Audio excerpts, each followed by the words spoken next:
الخير يا بابا. صباح الخير يا حبيب بابا. ايه القمر مال؟ صاحي من النوم متضايق ليه؟ مالك؟ ابدا يا بابا مفيش. ابدا يا بابا مفيش؟ مفيش ازاي؟ على بابا حبيبك برضه؟ مالك في ايه؟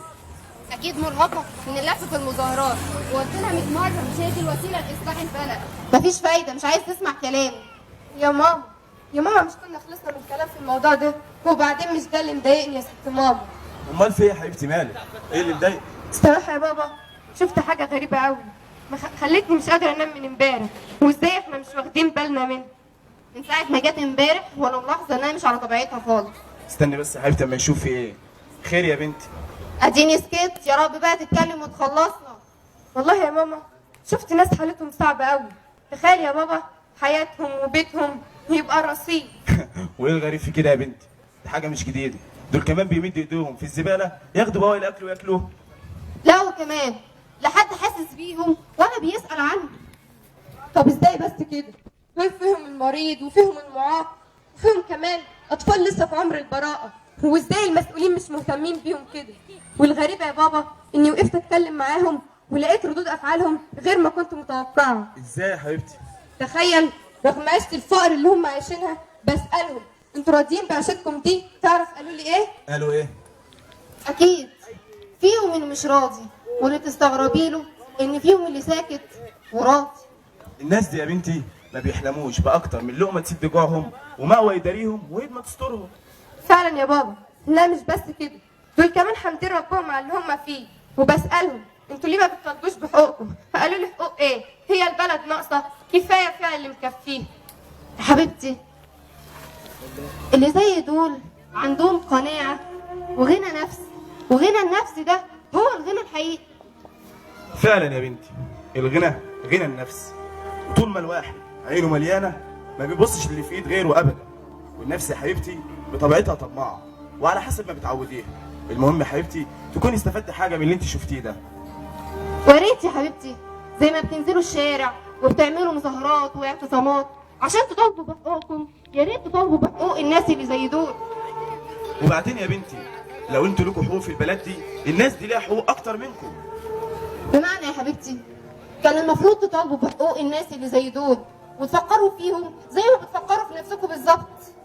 المشكله يا بنتي انكم خرجتوا تغيروا وما كنتوش محددين هدف للتغيير، عشان كده الامر صعب قوي وبقت مطالب كتير على البلد وانتوا عايزينها تتحقق في اسرع وقت، وده صعب لانه فوق طاقه البلد. وبعدين يا حبيبتي عمر ما كانت المظاهرات والاعتصامات بتحل حاجه، بل بالعكس كانت بتحل على البلد بالخراب. يعني كنا هنعمل ايه يا ماما؟ ما الكل كان شايف الفساد اللي احنا كنا فيه. يا حبيبتي يا حبيبتي ما حدش قال ان ما كانش فيه فساد، بس كل شيء يلزمه ترتيبات عشان نقدر نغير من غير ما يكون في خسائر، او على الاقل باقل الخسائر، مش بالشكل اللي احنا شايفينه ده. يعني تفتكر يا بابا اللي احنا عملناه ده صح ولا غلط؟ والله يا بنتي كل اللي اقدر اقوله لك ان البلد بعد اللي حصل ده دخلت نفق، يا رب يعديها منه على خير. لا ومش بس كده، وكل واحد يبطل يقول هي ادتني ايه ويسأل نفسه انا اديتها ايه. فعلا يا ماما انت عندك حق، وانا لازم اقرر نزول الشارع المره دي ليه، واحدد هدف عشان اقدر اوصل ليه. طب ما قلتيش يا حبيبتي المره دي هتنزلي ليه؟ سيبها يا حامد، انا عارفه هي نازله ليه. ماشي، وانا كمان عرفت هي نازله ليه. بعد اذنك. اتفضلي يا حبيبتي، خلي بالك من نفسك. بعد اذنك يا ماما. مش ثانيه يا حبيبتي على ما تفطري الاول. لا يا ماما ده اهم من الفطار. والله البنت دي هتجنني معاها، انا خايفه عليها قوي. سيبيها بقى، بنتك ما بقتش صغيره، واظن بعد الكلام ده هي حددت هي عايزه ايه كويس.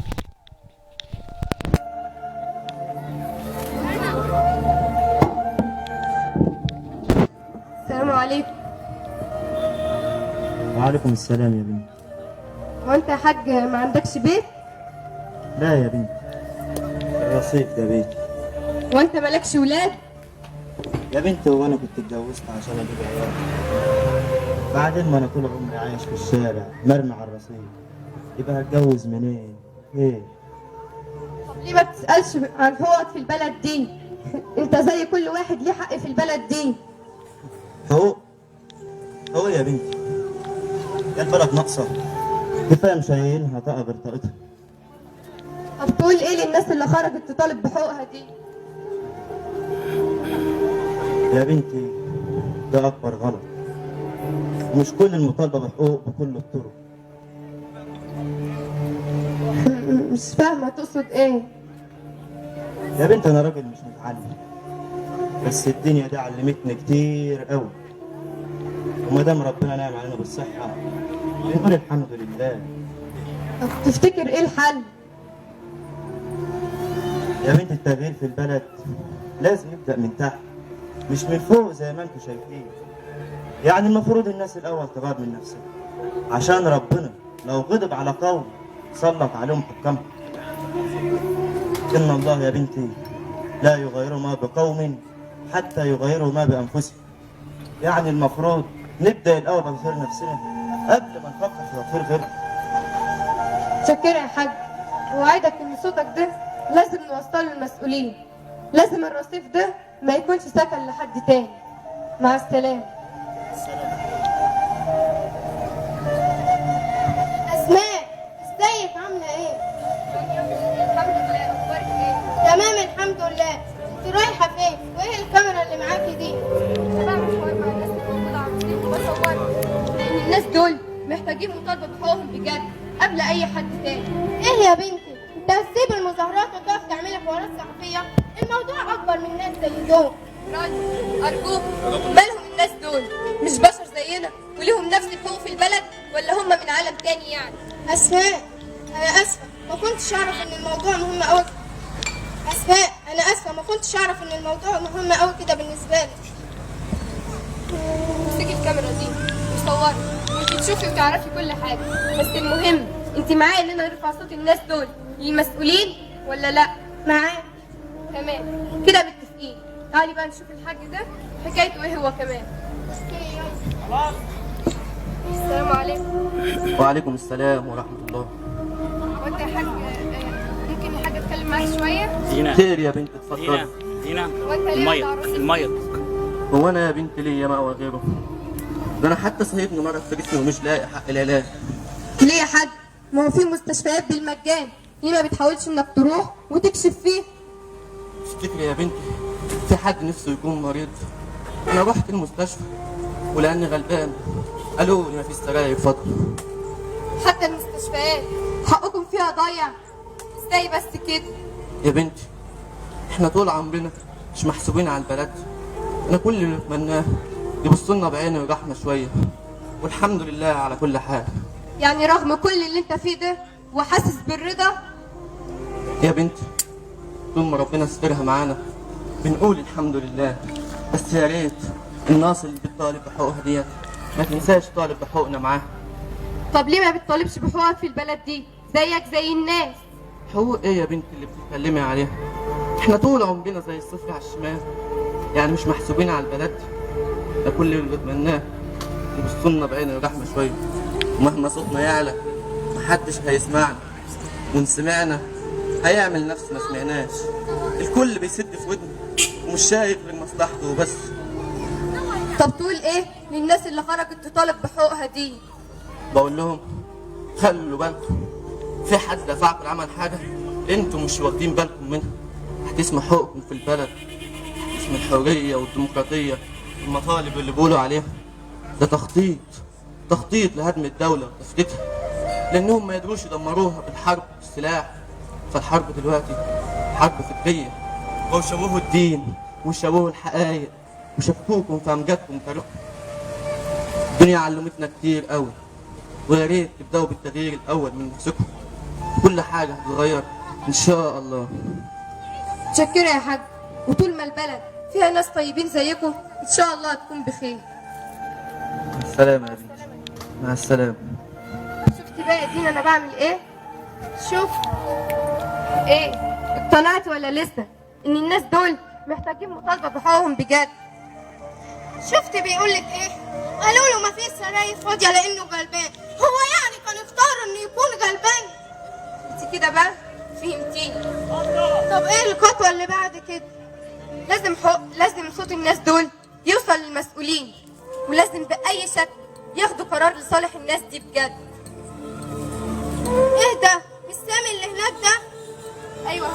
هو بيعمل ايه؟ شكله بيولع في حاجة. تعالي نشوف بسرعة. سامي، انت بتعمل ايه؟ وبتولع في الحاجات دي ليه؟ احنا اتفقنا اننا نحرق كل مراكز الشرطه والمنشآت الحكوميه.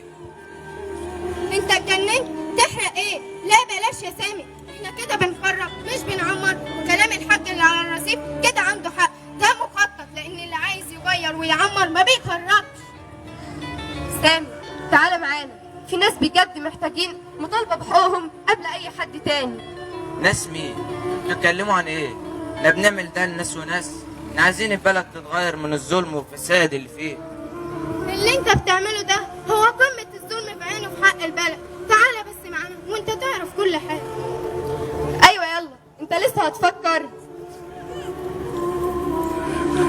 السلام عليكم. وعليكم السلام. اسمك ايه؟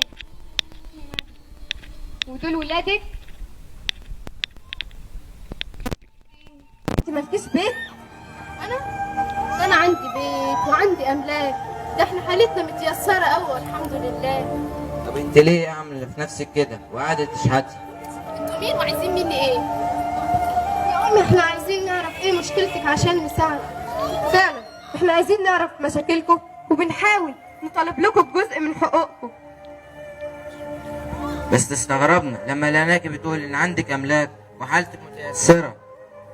تقدروا تقولوا كده؟ بتمشى شوية، يعني انا لو كان عندي بيتي طويل كنت هقعد القعدة دي. امال انت جوزك فين؟ جوزي تعيش انت.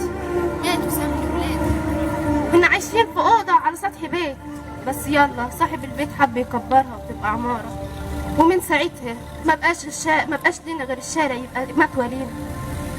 طب ايه اللي انت عايزاه انت وبنتي؟ مش عايزه غير الا حته اوضه باربع حيطان، حته شغلانه اعيش بيها انا وعيالي. مفيش حد. مين اللي بيعدي عليكي وانت قاعده كده ويمدلك ايد المساعده عشان تقدري تعيشي انت وولادك؟ محدش يا بنتي بيحس بينا غير اللي حالته على قدها. طيب مفيش حد غني مره عدى عليكي واداكي مبلغ كبير شويه؟ ما قلتلك محدش بيحس بينا غير الا اللي حالته على قدها. الغني بيبص لنا كاننا حاجه معفنه ما ينفعش يقرب منها، ولما تساله على مساعده يقول لك ما تبطليش حاجه وتشوفي لك شغلانه. يعني هو كان جاب لي مثلا شغلانه وانا رفضت، بس يلا يا بنتي اصل عمره ما عاش العيشه دي ولا دقش المر دي. اصل لو كان ده بجد كان حاسس ان احنا محتاجين والله. ربنا معاكي وان شاء الله ربنا هيغير الاوضاع دي. ان شاء الله كل حاجه هتتغير للاحسن. هي هتتغير الاول. ربنا معاكي، مع السلامه. شفت بقى يا سامي انا بعمل ايه؟ شفت ان في ناس بجد تستحق اننا نقف جنبهم ونساعدهم. ما هو اللي احنا بنعمله ده عشان كل واحد ياخد حقه، بس تقريبا دي حاجه غلط انا مش فاهمها. فعلا انا حاسه بكده، الحكايه كبرت قوي اكتر ما كنا متوقعين، في حاجه غلط احنا مش فاهمينها. انت عايزه تقولي ايه؟ هي عايزه تقول ان في حد سايق الثوره زي ما هو عايز، مش زي ما احنا عايزين. وبكده هنكون سبب يسهل له الطريق ينفذ للي بيخطط، ويمكن اللي بيخطط له ده خبر اسود. ايه مالك يا سامي؟ يمكن يكون التخطيط ده لاسقاط دوله مش مجرد وزاره ولا نظام كامل، وساعتها نبقى ولا العبيد وفين في بيوتنا. لا انا لا يمكن اسمح بكده. كده بقى يبقى هدفنا واحد، اللي محتاج اننا نرفع صوته هنرفعه، واللي نشوفه بيأذي البلد دي واجبنا نرجعه. المفروض عليه انه يحميها بدل ما يأذيها. لازم تكون ايدنا واحده، ايد لوحدها ما تسقفش. كده بقى انتوا فهمتوه. لازم صوتهم بجد يوصل للمسؤولين، ولازم بجد ياخدوا خطوه ايجابيه تجاه الناس دي. هو ده اللي انا فكرت فيه وبعمله دلوقتي. صح صح عندك حق. بس في مشكله هتقابلنا. ايه هي؟ البلد دلوقتي مش في حاله استقرار ومفيش حد هيسمعنا.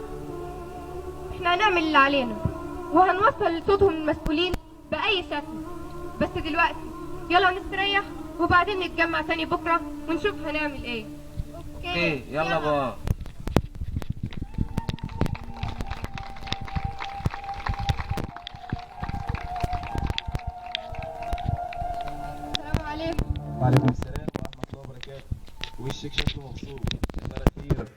يا بابا، بعد مقابلتي للناس اللي على الرصيف حسيت اني مبسوطه. يا ترى خير يا حبيبتي؟ طمنينا. قعدت معاهم وسمعت مشاكلهم، وكان معايا رانيا وسامي صحابي، وهم كمان اقتنعوا اننا نرفع صوتهم للمسؤولين. خير ما فعلت والله يا بنتي، وربنا يجعله في ميزان حسناتك ان شاء الله. كده يبقى انتوا بدأتوا تمشوا صح. فعلا فعلا يا ماما، لازم تكون ايدنا واحده عشان نقدر نحدد هدفنا في البلد ونقدر نوصل له. كنت ماشي في يوم مسافر، رحلتي كانت طويلة زي كل الناس بعافر، ما الحمول بقت تقيلة. كنت ماشي في يوم مسافر، رحلتي كانت طويلة زي كل الناس بعافر، ما الحمول بقت تقيلة. شفت ناس بترصيف وهم فيها ما يجي شيء، شفت ناس بترصيف وهم فيها ما يجي شيء، وشفت واحد كان كفيف وحده بيعدي الطريق، وحده بيعدي الطريق. وعالرصيف دي الحياة ياللي فوق ما تحسوا بيها، عالرصيف دي الحياة ياللي فوق ما تحسوا بيها. مركبة وفين النجاة، الحقوا الخلق اللي فيها، الحقوا الخلق اللي فيها. وعالرصيف شفت المريض كان بيسألني دواء، اللي فيه تايه وحيد ومش عارف فين مأواه. عالرصيف شفت المريض كان بيسألني دواء، اللي فيه تايه وحيد ومش عارف فين مأواه. وعالرصيف دي الحياة ياللي فوق ما تحسوا بيها، مركبة وفين النجاة، الحقوا الخلق اللي فيها. شفت أطفال البراءة عالرصيف متشردين من حمي أم الديابة ولا من غدر السنين. شفت أطفال البراءة عالرصيف متشردين من حمي أم الديابة ولا من غدر السنين. عالرصيف دي الحياة ياللي فوق ما تحسوا بيها، مركبة وفين النجاة، الحقوا الخلق اللي فيها. كنت ماشي في يوم مسافر، رحلتي كانت طويلة زي كل الناس بعافر، ما الحمول بقت تقيلة. عالرصيف دي الحياة ياللي فوق ما تحسوا بيها، مركبة وفين النجاة، الحقوا الخلق اللي فيها، الحقوا الخلق اللي فيها.